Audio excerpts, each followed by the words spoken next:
terus daripada bingungnya anak. Mata aku pernah. Kau tengok mata aku kau. Tinggal 5 bulan lagi. Ngantuknya dengan gadang malam. Kalau enak aku tidur. Awak bukan tu kau, mengkau makan benda kau ha. Macam ngantuk aku. Kalau aku tidur semalam, aku nak menjaga semalam tu. lawak lah. Selalu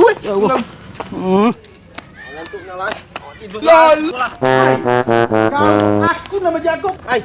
Pergi balik.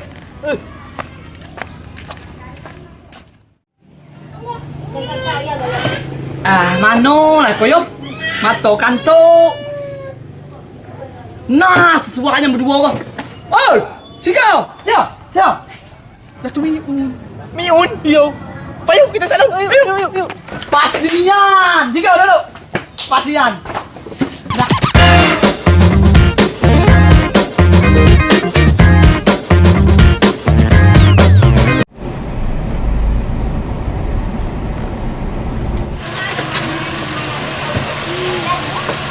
Apa kenal kamu berdua kau? Kita kasih di telefon.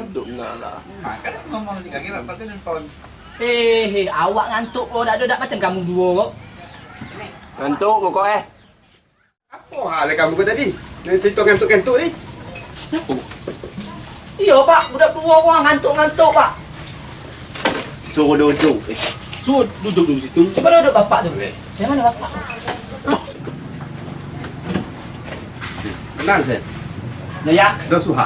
Oh. Apa hal tadi tu? Ngantuk. Ngantuk. Setiap ada penyakit pasti ada ubat. Nak ada ubat ni? Apa tu?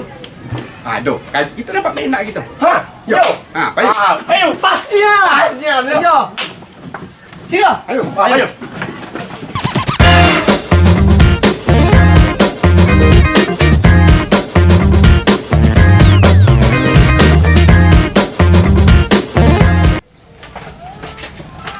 Nah, ikut dia obatnya. Kopi Orbit bikin mata melejit. Yo. Kopi Orbit Ya, bikin mata melejit. kalau macam tu buatkan kami sekau. Mana nak? 3. Tiga. Okey, buatkan.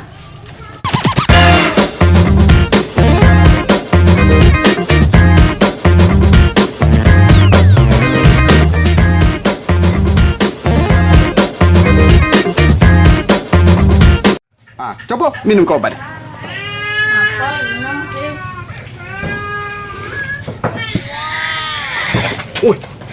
Ya benar lah kau. Memangnya lah kopi Orbit kau bikin mata melejit. Cuba kau. Wah sampai kau.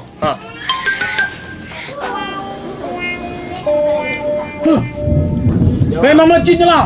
Mata aku terkelit tadi. Dah orang ngantuk lagi. Kita bergadang pula tu. Ayo. Itulah kopinya.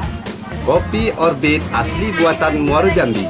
Ada saset kecil dan ada juga saset yang besar. Yang kecil 45 gram dan yang besar 250 gram. Macam tu, mula dari kau kita minum kopi Orbit kau.